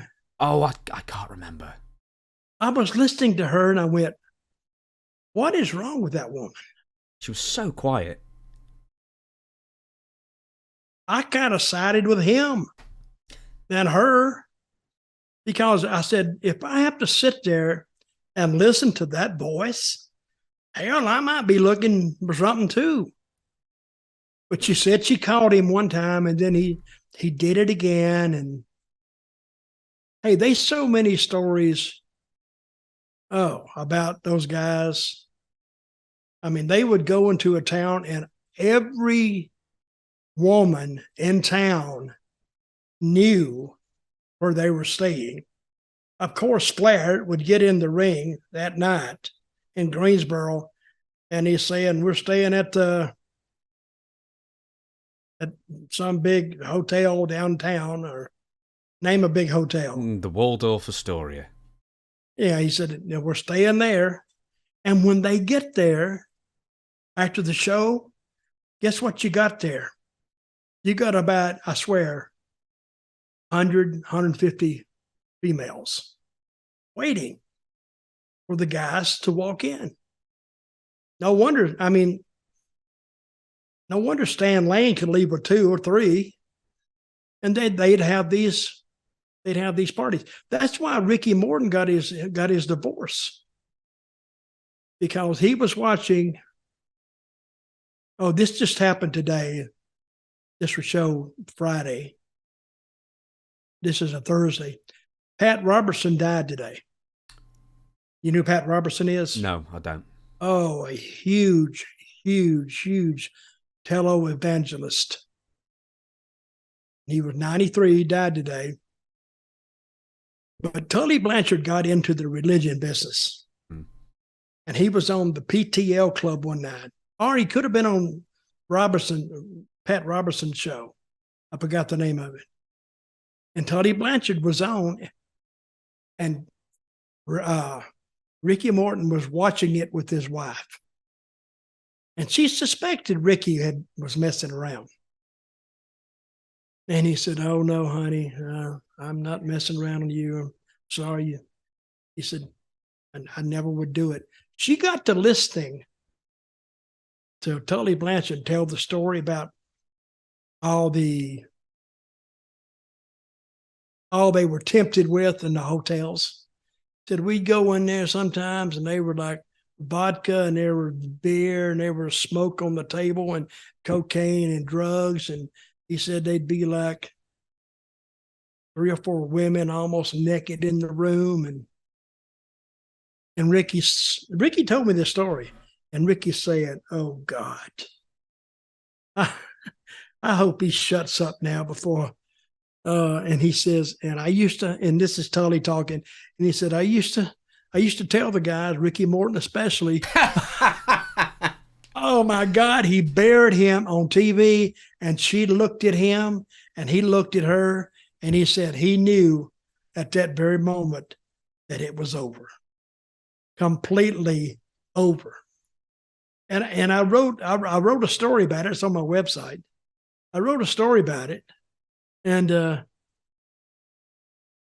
my God. And so a fan wrote me and said, "Why did you tell that story about Ricky Morton?"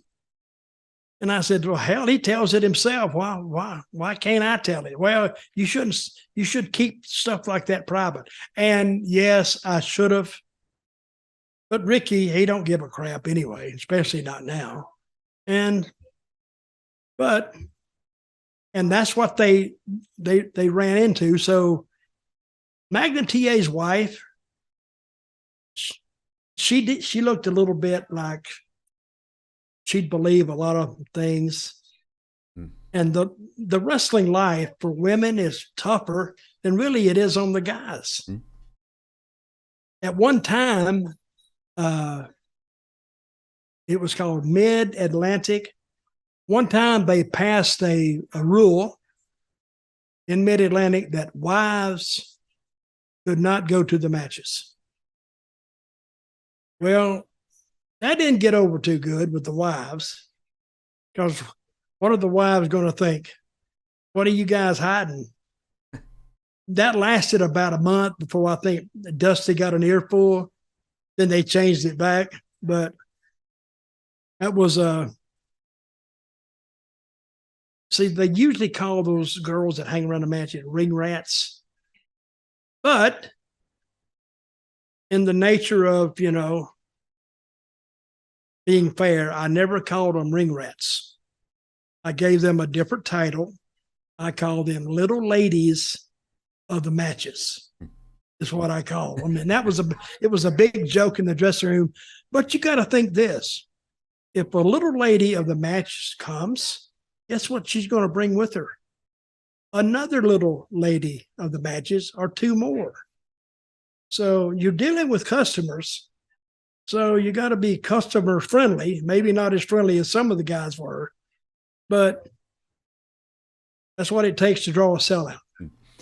Of all the sex symbols in the wrestling business that you've hung around with, from your Stan Lanes and your Ricky Mortons and everyone else, who drew, aside from yourself, who drew the most admiration from the most amount of ladies? Who was the top of the tree of just had the most female attention? Well, we'll go back. Stan, you are not the daddy. Stan drew a lot of attention because he almost had model. He was like a model. He almost had those looks. Lawler, just because he was a TV hog, he was on that TV all the time. I would say Kerry Von Erich drew a lot of women. Of course, Magnum drew a lot of women. Ricky Morton drew a lot of women. And a lot of the girls came not necessarily because of one guy. They came because of a conglomeration of talent. So that's why they would show up. Okay, we will move on. I don't know if you've got any stories about Baby Doll. I was going to bring her up briefly because I've interviewed her briefly, but she was also briefly Magnum's manager as well. Yeah, she Baby Doll is an unusual case. Dusty liked her, and he liked her a lot. He just liked her as a person.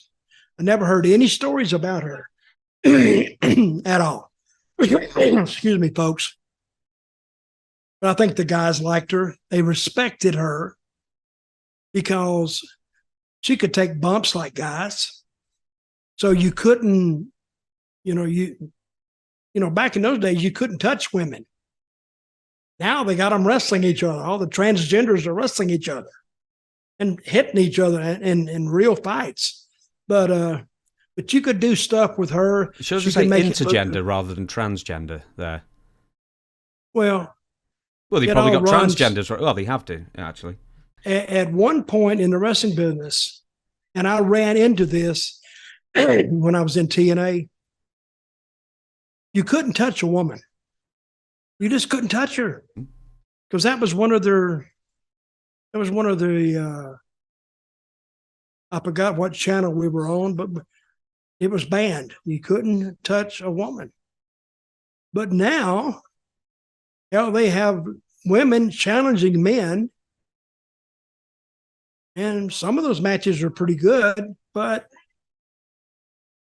don't get me started on this transgender, because why even have a separate woman's division if you're going to throw them all together anyway? Don't get me started. We'll move on. Well, let me say, where are your feminists on this? They're nowhere to be seen. Oh, well, they're getting shouted down by... Anyway, let's move on. Crikey Dutch, we could talk about that one all day, couldn't we? Anyway, right, let's move on then. The night of the car accident, he wrestled Jimmy Garvin. This is Terry Allen. Yep. Jimmy Garvin, I don't hear many stories of, apart from like when he's flying. But did you have many interactions with Jimmy Garvin? Because I think he was in Florida. I think he was in Dallas. Was he in Memphis for a bit? No. Very few. I think Jimmy listened to the war stories about Memphis and decided not to come. Jimmy was a good guy. I was in Mid-Atlantic with him, and I give him a line one time to use on Flair, and it kind of pissed Flair off because Flair called himself the 60-minute man. I said, Jimmy, you need to go out there and say Space Mountain. I said, you need to go out there and say Space Mountain. Everybody knows it's the shortest ride there, and when you get off, you're sick. And he went out and did that interview, and Flair, you could tell it pissed him off. He didn't know where it came from, but Jimmy said it, and Jimmy loved it. It's the shortest ride there, and when you get off, everybody's sick.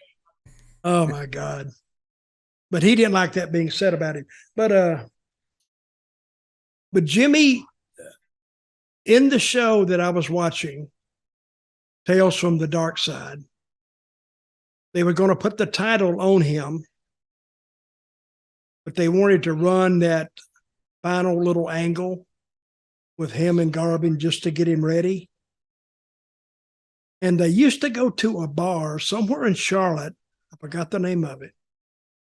And I'm not a bar guy, so I never went to the bar. But after the matches, if it was short, say they were in Greenville, South Carolina, which is like 90 minutes away.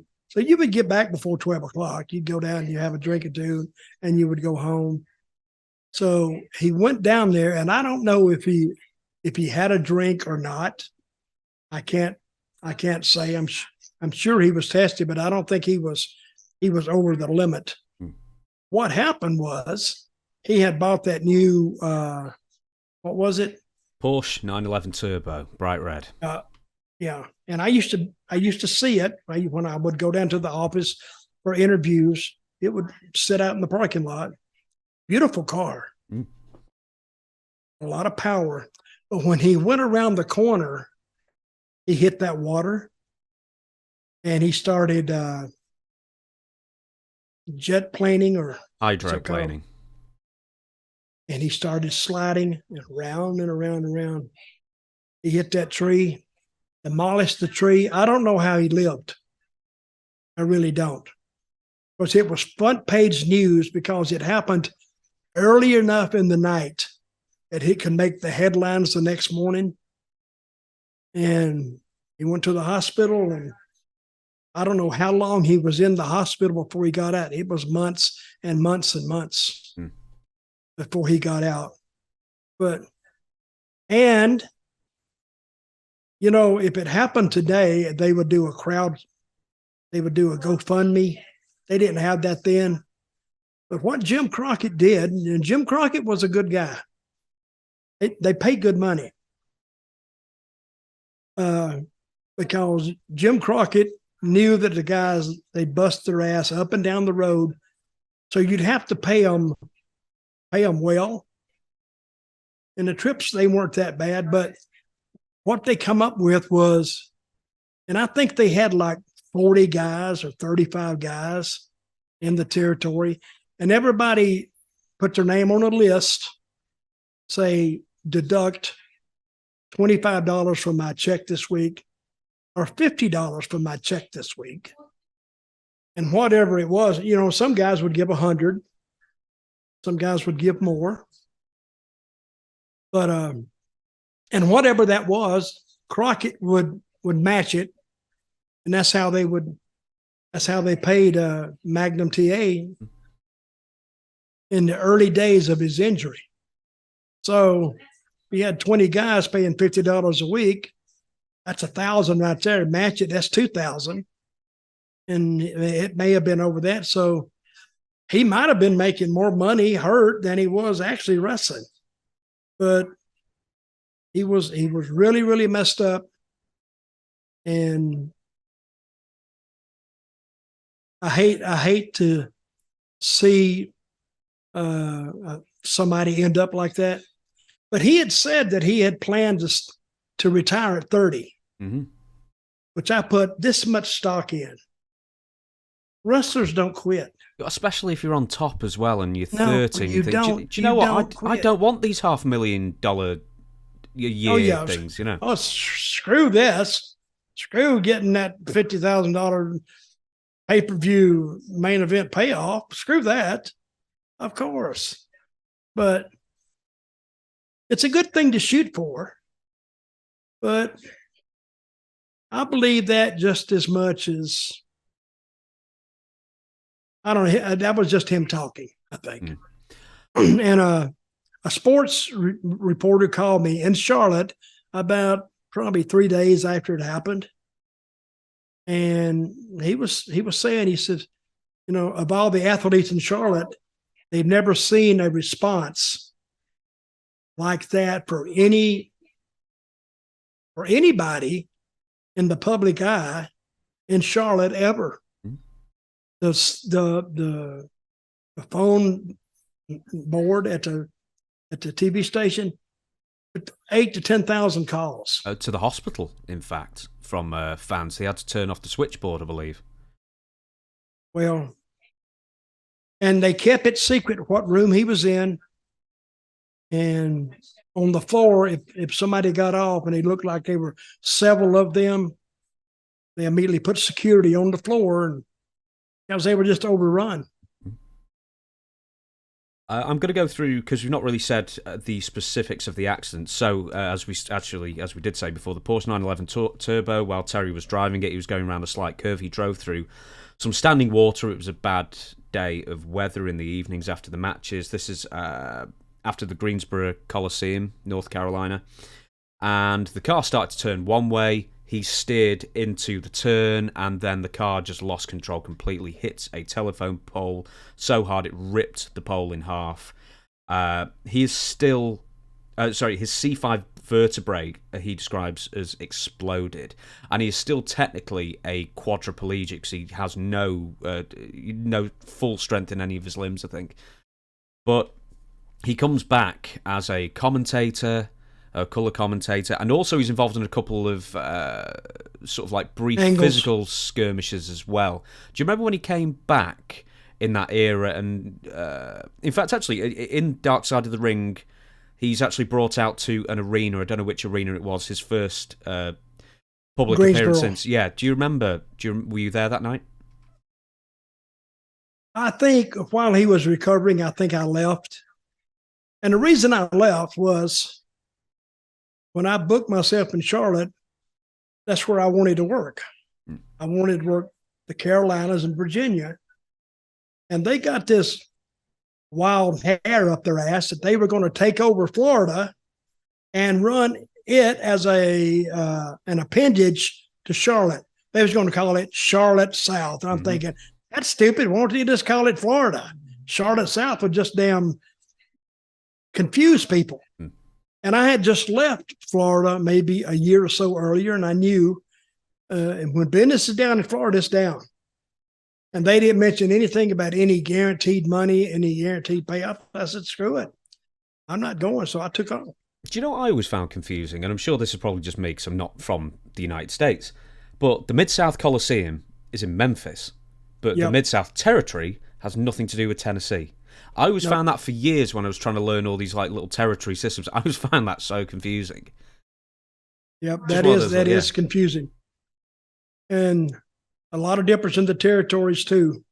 But the style was kind of the same.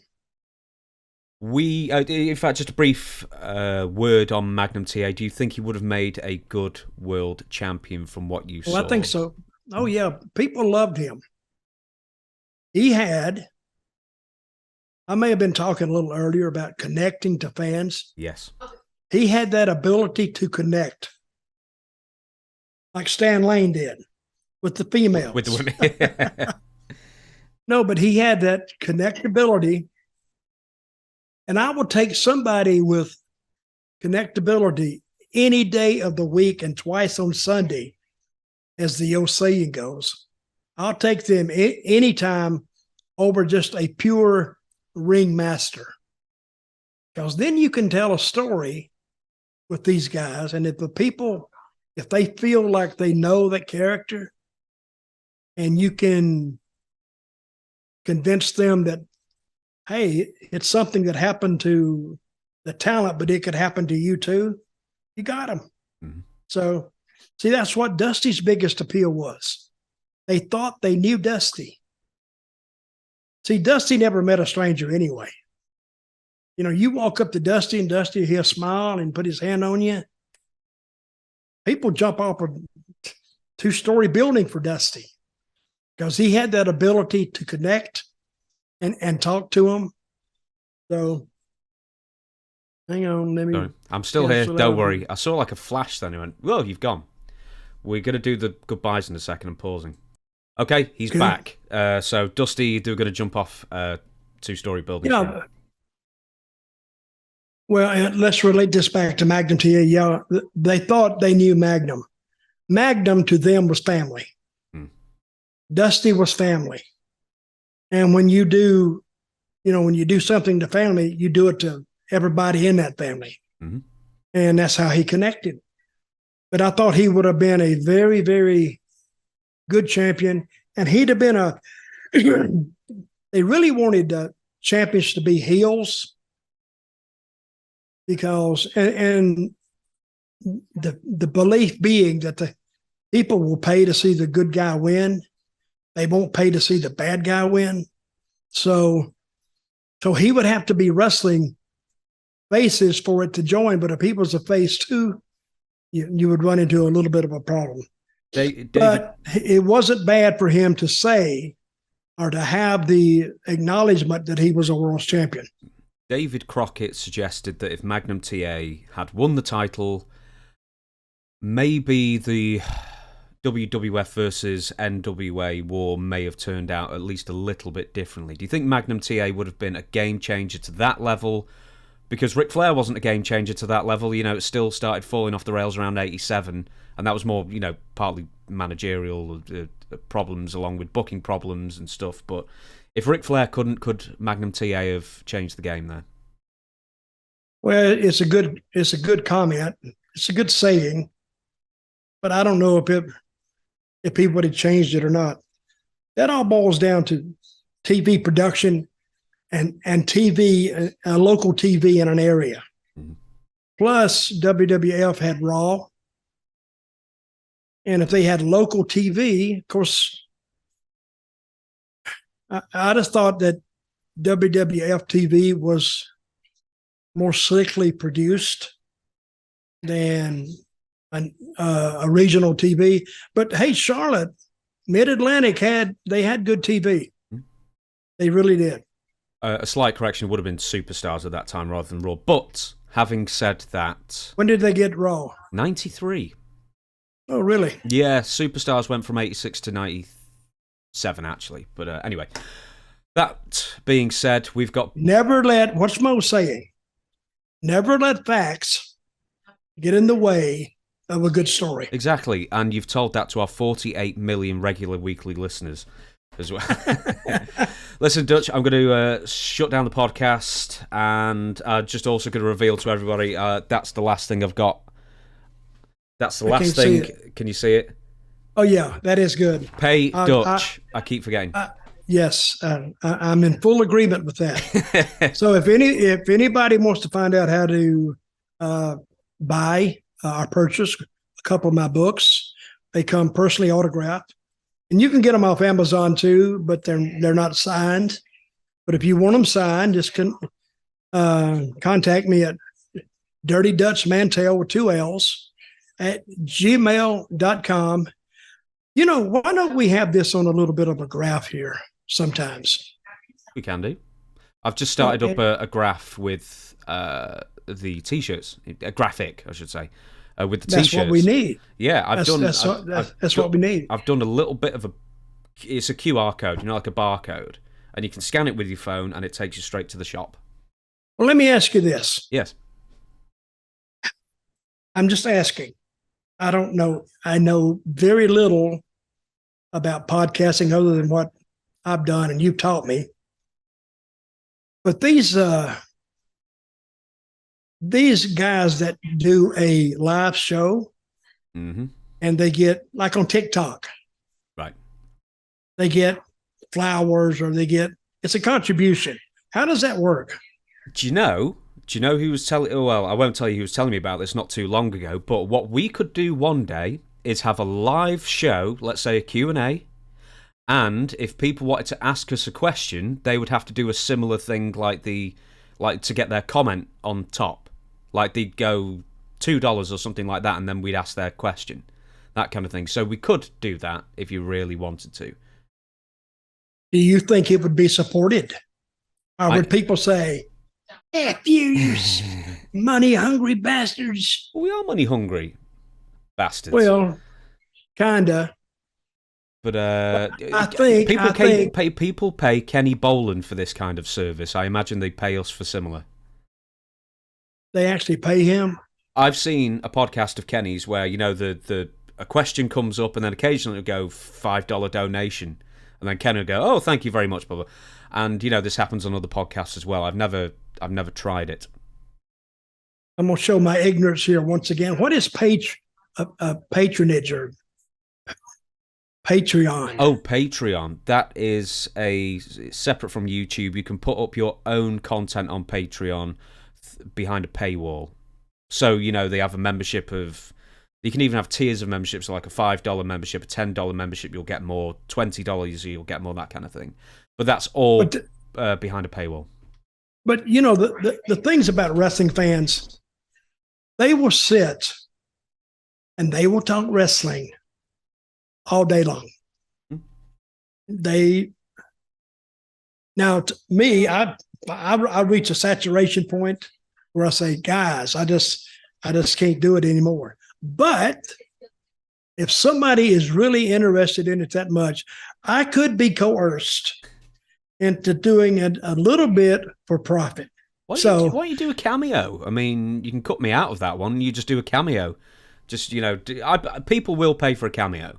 And, they will? Oh, yeah, I don't know, 30. Do you know who does cameos and does well at them? Brian Alvarez. If people pay him to do a cameo, and he does get paid, and he does quite a lot of them, they will pay you more. Cornette's done them. I don't think he does them anymore, or he's paused them or something like that. No, he does it, but I remember him one day, he said he had 10 to do, and when those are done, he's not doing anymore. Should we set you up with a cameo? Well, all I got to do is contact the guy. Do it. I totally would. I mean, if it's like $30 a video, do it. In a cameo, what do? You just speak to people directly? Yeah, so they give you this may be the kind of conversation we should be having off the podcast, but, well, it's still recording, so we might as well do it. I'll tell you what it is. But that's why people tune into us, because we don't kayfabe them. Yeah, this is the exact kind of conversation we'd be having straight after. And the point is that, so they say, I've got a graduation coming up, or I'm having a coming out party, or I'm having a bris. And then you say... What is a brisk? A bris. Isn't that the Jewish one where they have the party where they cut off the kid's foreskin? Anyway, you could have, say, I hear that little Jimmy's have... A circumcision, yeah.